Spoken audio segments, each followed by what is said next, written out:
puja penyembahan, bersama-sama siang dan malam melakukan kehendak Bapa pada zaman ini.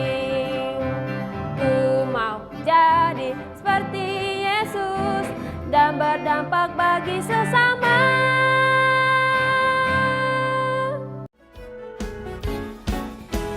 Pentakosta ketiga. Pentakosta ketiga adalah pencurahan Roh Kudus yang dahsyat di zaman ini, melebihi yang terjadi di Azusa Street. Pentakosta ketiga akan mengakibatkan penuaian jiwa yang terbesar dan yang terakhir sebelum Tuhan Yesus datang kembali. Pentakosta ketiga akan membangkitkan generasi Yeremia, yaitu anak-anak muda yang dipenuhi Roh Kudus, cinta mati-matian kepada Tuhan Yesus, tidak kompromi terhadap dosa, dan akan bergerak untuk memenangkan jiwa. Pentakosta ketiga lahir di Indonesia dan bergerak ke bangsa-bangsa. Gerakan ini dari timur ke barat dan akan kembali ke Yerusalem. Pentakosta ketiga akan memberikan kuasa untuk menyelesaikan amanat agung, dan setelah itu Tuhan Yesus datang kembali.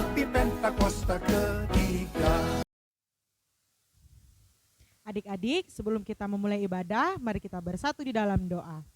Tuhan Yesus, terima kasih kami mau mulai ibadah kami. Kami mengundang Tuhan Yesus hadir di tengah-tengah ibadah kami. Makasih Tuhan Yesus, haleluya, amin. Shalom adik-adik semuanya. Hari ini kita mau bersama-sama memuji menyembah Tuhan.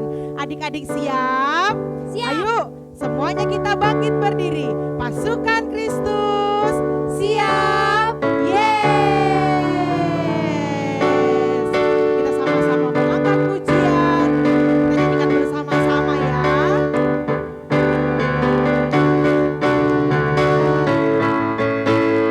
Wajah badannya besar, tapi matanya kecil. Bagi Yesus yang besar, tidak ada yang mustahil.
kita mau menyembah Tuhan, kita mau ambil waktu, kita sungguh-sungguh, kita angkat pujian bersama-sama, kita undang Roh Kudus hadir.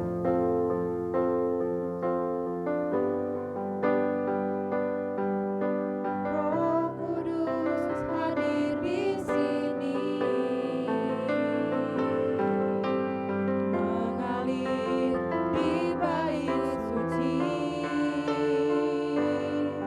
Perkara ajaib pun terjadi, kuasa mukjizat nyata, karena Roh Allah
bersyukur buat segala hal yang terjadi hari ini Tuhan.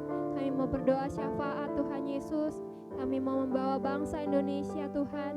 Kami membawa bangsa Indonesia ke dalam tangan Tuhan Yesus. Tuhan, kiranya Tuhan Yesus berkati Bapak Joko Widodo sebagai presiden. Kau juga berkati wakilnya ya Tuhan Yesus. Kiranya Bapa, Kau berkati mereka ya Tuhan Yesus. Apapun pekerjaan yang mereka lakukan Tuhan, mereka bisa seturut dengan kehendak Tuhan Yesus. Apapun yang mereka kerjakan, mereka lakukan, Engkau buat beruntung dan berhasil ya Bapa. Apapun yang mereka lakukan, hikmat-Mu Tuhan Yesus turun atas mereka dalam membangun bangsa kami ini ya Tuhan Yesus. Berkati mereka Tuhan, keluarganya, kesehatan, kekuatan Tuhan Yesus Kau berikan ya Bapa. Tuhan, kami juga berdoa buat kota kami, kota Pekanbaru ya Tuhan Yesus. Kau berkati gubernurnya dan wakilnya yang ada Tuhan. Kau berkati juga jajaran-jajarannya ya Tuhan Yesus. Apapun yang mereka kerjakan Tuhan, mereka bisa bekerja buat Tuhan Yesus. Dalam membangun kota kami menjadi lebih baik lagi ya Tuhan Yesus. Engkau yang tuntun mereka ya Bapa. Terima kasih Tuhan, kalau sampai hari ini kami melihat kota kami dalam lindungan Tuhan Yesus. Kami juga berdoa buat Gembala Rayon kami Tuhan Yesus, Opa Niko dan keempat wakilnya. Kau berkati ya Tuhan Yesus mereka dalam pelayanannya. Tuhan Yesus Kau buat Tuhan beruntung dan berhasil. Mereka bisa menjadi berkat bagi orang banyak. Dimanapun, apapun yang mereka lakukan, mereka bisa menjadi terang-terang-Mu ya Tuhan Yesus. Berkati kesehatannya Tuhan, mereka kekuatan. Keluarganya juga Tuhan Yesus yang berkati. Tuhan Yesus yang lindungi Tuhan. Mereka kesehatan ya Tuhan Yesus. Kau juga berkati buat Gembala Rayon 12 kami ya Tuhan Yesus. Opa Gede dan ketiga wakilnya Tuhan. Engkau berkati mereka ya Tuhan Yesus. Dimanapun, apapun yang mereka lakukan, mereka bisa melakukan semua untuk Tuhan Yesus. Apapun, dimanapun juga Tuhan, mereka bisa bekerja. Engkau buat beruntung dan berhasil. Keluarganya Tuhan, perekonomiannya semua Tuhan Kau berkati ya Bapa. Tuhan, kami percaya Tuhan, kalau Engkau bekerja, mereka bisa seturut dengan kehendaknya Tuhan Yesus. Kami juga berdoa buat orang tua kami ya Bapa, papa mama kami ya Tuhan Yesus. Dalam pekerjaannya, usahanya, Tuhan Yesus berkati supaya dalam usaha pekerjaan mereka bisa beruntung dan berhasil. Mereka bisa bekerja, mereka bisa berusaha, semua untuk Tuhan Yesus. Berkati orang tua kami ya Tuhan Yesus, berkati mereka berlimpah-limpah, berikan kesehatan, kekuatan dalam menjalani hari-hari mereka ya Tuhan Yesus. Terima kasih Bapa. Kami juga berdoa buat anak-anak gereja Rayon 12 ya Tuhan Yesus, dimanapun mereka saat ini berada Tuhan. Kami membawa anak-anak ini dalam tangan Tuhan Yesus. Kau lindungi ya Tuhan ke sekolah mereka, Kau berikan mereka kepintaran Tuhan, masa depan yang penuh harapan. Kami percaya sesuai dengan janji-Mu ya Tuhan, karena janji-Mu ya dan amin. Kami pegang janji-Mu ya Tuhan Yesus. Kau berkati anak-anak ini Tuhan, berikan mereka kesehatan, kekuatan, jauhkan mereka dari segala sakit penyakit Tuhan. Kami percaya Tuhan Yesus, mereka dalam tangan Tuhan Yesus. Terima kasih Bapa. Terima kasih Tuhan Yesus. Ini doa kami, ini ucapan syukur kami. Hanya dalam nama Tuhan Yesus kami telah berdoa. Haleluya. Amin. Tiada yang mustahil dan tiada yang sukar bila Roh Allah turut bekerja. Tiada yang mustahil bagi orang percaya karena Roh Allah turut bekerja antara kita.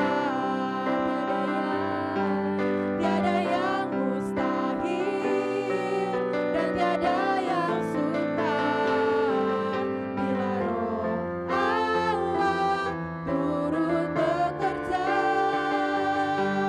Tiada yang mustahil bagi orang percaya karena Roh Allah turut bekerja di antara kita.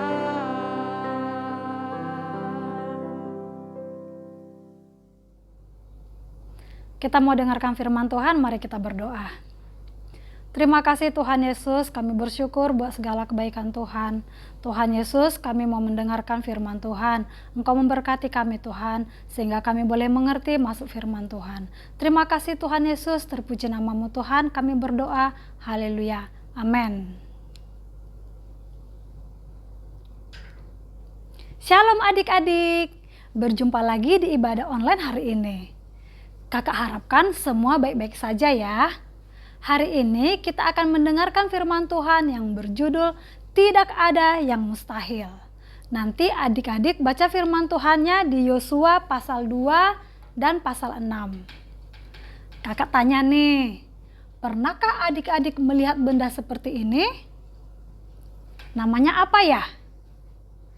Ini adalah sebuah trompet yang terbuat dari tanduk domba. Trompet ini dinamakan sangkakala. Kakak ulangi lagi ya, trompet ini namanya sangkakala. Nah, adik-adik manis, sekarang dengarkan kakak. Kakak ada satu pertanyaan, coba jawab ya. Kalau lagi perang nih, trompet sangkakala ini lawan pedang dan tombak, kira-kira yang menang mana ya? Menang pedang dan tombak lah kak. Masa menang trompet sangkakala? Pasti yang menang pakai pedang dan tombak ya? Tapi kali ini coba dengarkan kakak ya. Ada orang loh yang perang pakai sangkakala ini dan dia menang. Wah, ini baru dahsyat. Bagaimana sih ceritanya? Dengarkan kakak. Suatu pagi di perkemahan tentara Israel terdengarlah suatu suara. Tetoet, tetoet, tetoet. Dengar. Maka berkumpullah semua tentara Israel, baik yang sudah sikat gigi maupun yang belum sikat gigi. Ada apa sih? Tanya seorang prajurit yang sambil memamerkan gigi yang berlubang dan yang belum sikat gigi. Tentu saja beberapa orang prajurit jadi pusing dan mual mencium bau yang keluar dari mulut prajurit yang berjigong tadi.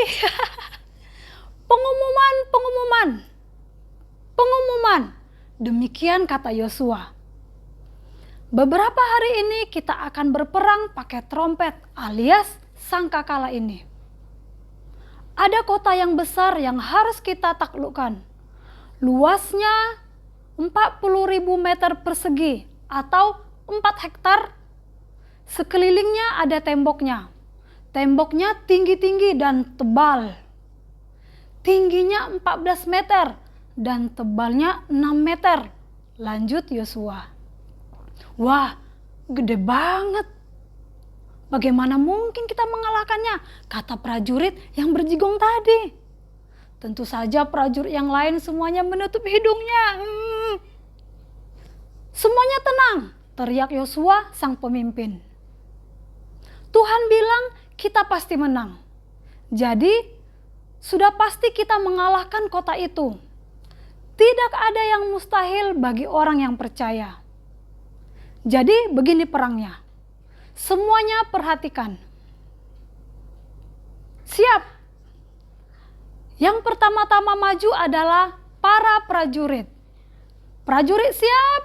Siap. Semua prajurit menjawabnya. Barisan yang kedua adalah 7 orang imam. 7 orang imam membawa 7 trompet sangkakala. Kemudian di belakangnya diikuti 4 orang imam yang mengangkat tabut perjanjian. Para imam siap? Siap, jawab para imam. Dan yang terakhir, barisan penutup. Barisan penutup siap? Siap, jawab para barisan penutup. Sekarang semuanya dengarkan baik-baik ya.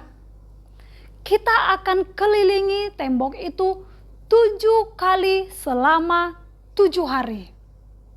Nanti jangan ada yang ngomong. Begitu putaran yang terakhir, yaitu putaran yang ke-7, kita akan kelilingi 7 kali. Setelah itu baru diserbu. Apakah semua mengerti? Mengerti, jawab orang Israel. Tunggu dulu. Tadi perintahnya cuma kelilingi tembok selama 7 hari dan gak boleh ngomong. Wah, gak masuk akal ya. Ini mau perang atau mau ronda? Tapi orang Israel belajar taati perintah. Maka adik-adik, jadilah mereka berkeliling kota yang besar itu dengan ditertawakan oleh penduduk kota yang besar itu. Namanya kota Yeriko. Orang kota Yeriko terbahak-bahak. Mereka bilang, orang Israel itu sudah gila. Ini kan mustahil, nggak mungkin. Masa perang pakai trompet? Udah gitu hanya putar-putar aja keliling tembok Yeriko. Pet, peot, pet, peot. Demikian ledek orang Yeriko. Hari yang pertama orang Israel mengelilingi tembok Yeriko tanpa ada yang berkata-kata apapun, sesuai perintah Yosua. Mungkin ada yang kesal mendengar ejekan atau ledekan orang Yeriko, tapi orang Israel belajar taat. Selesai mengelilingi Yeriko, orang Israel kembali ke kemah mereka. Dan keesokan harinya, orang Israel berjalan lagi mengelilingi tembok Yeriko sampai pada hari ke-6.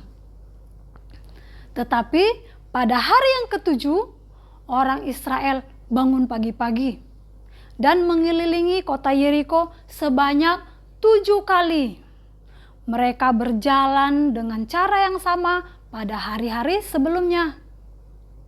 Tetapi pada hari itu mereka mengelilinginya 7 kali. Lalu pada ke-7 kalinya putaran terakhir, para imam meniup trompet sangkakala. Tet,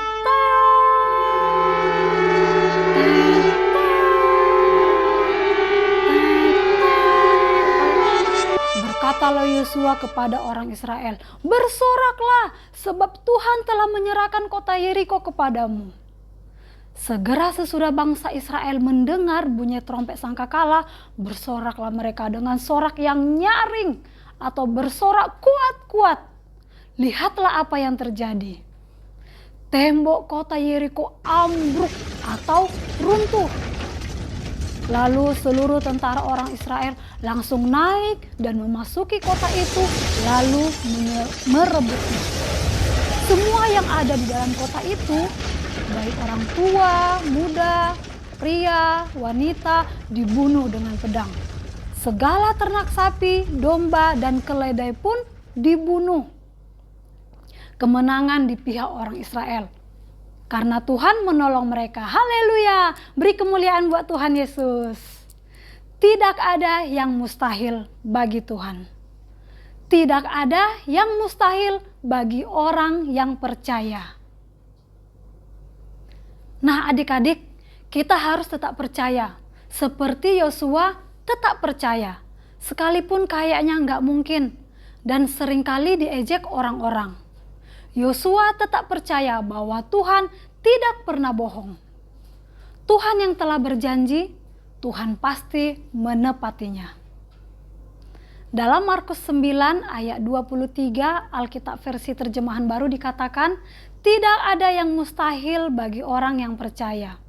Dalam Alkitab versi terjemahan sederhana Indonesia dikatakan, apa saja bisa asal kamu percaya kepadaku. Maksudnya kepada Yesus. Tidak ada yang mustahil bagi orang yang percaya. Terpujilah nama Tuhan. Haleluya. Kuncinya adalah percaya. Percaya bahwa Tuhan pasti menolong kita. Kota kita, keluarga kita, gereja Tuhan, dan teman-teman kita semuanya. Apa yang menjadi doa dan kerinduan kita hari-hari ini? Apa yang menjadi masalah kita hari-hari ini? Apa yang menjadi masalah papa mama kita dalam pekerjaan mereka? Apa yang menjadi kesulitan kita di sekolah kita? Apa yang sedang terjadi di bangsa ini? Kota kita, bahkan lingkungan kita. Tugas kita berdoa buat semua yang terjadi. Orang berkata tidak mungkin. Mana bisa? Berdoa. Ditambah percaya bahwa tidak ada yang mustahil bagi Tuhan. Tidak ada yang mustahil bagi orang percaya. Mari kita berdoa. Terima kasih Tuhan Yesus, kami mau terus pegang firman Tuhan, janji Tuhan, bahwa tidak ada yang mustahil Tuhan. Tidak ada yang tidak mungkin, selagi kami terus percaya dan berharap hanya kepada Yesus. Tuhan kami yang luar biasa, Tuhan kami yang dahsyat. Tuhan Yesus, kami mau berdoa Tuhan Yesus saat ini. Mungkin ada teman-teman kami Tuhan, yang saat ini sedang berjuang dalam melawan, mungkin mereka sedang sakit Tuhan. Bapa yang baik, tidak ada yang mustahil Tuhan, tidak ada yang tidak mungkin. Engkau dapat melakukan segala perkara. Kami boleh menang Tuhan atas setiap perkara kami, atas setiap permasalahan kami Tuhan. Kami berdoa Tuhan Yesus buat papa mama kami yang mungkin ada dalam masalah, mungkin di pekerjaan mereka Tuhan atau dimanapun. Tuhan Yesus yang beri jalan keluar bagi mereka Tuhan Yesus. Tuhan, kami juga berdoa Tuhan buat teman-teman kami di sekolah. Apapun yang menjadi permasalahan kami, kerinduan kami Tuhan. Tuhan Yesus yang campur tangan. Engkau dapat melakukan Tuhan perbuatan-perbuatan yang besar melalui kami Tuhan. Terima kasih Tuhan, terpuji namamu. Terima kasih buat firman Tuhan hari ini. Kami berdoa dan bersyukur. Haleluya. Amin. Tuhan Yesus memberkati. Shalom anak-anak yang Opa kasihi di dalam nama Tuhan Yesus. Mari angkat tanganmu di hadapan Tuhan dan terimalah berkat dari Dia. Kiranya kasih karunia dan anugerah dari Allah Bapa di dalam putranya yang tunggal Yesus Kristus dan persekutuan yang manis dari Roh Kudus memberkati setiap anak-anak di dalam nama Tuhan Yesus mulai sekarang sampai selama-lamanya. Amin. Bapakku, Yesusku, Roh Kudusku. Terima kasih Opa Gede, terima kasih kakak-kakak yang melayani hari ini. Tuhan Yesus memberkati ya. Teman-teman, kita akan jumpa lagi dalam ibadah online selanjutnya. Kita bisa buka di YouTube dan Facebook GBI Gihon Lion 12. Kami tunggu ya. Sampai jumpa lagi. We love you and God bless you. Sungguh aku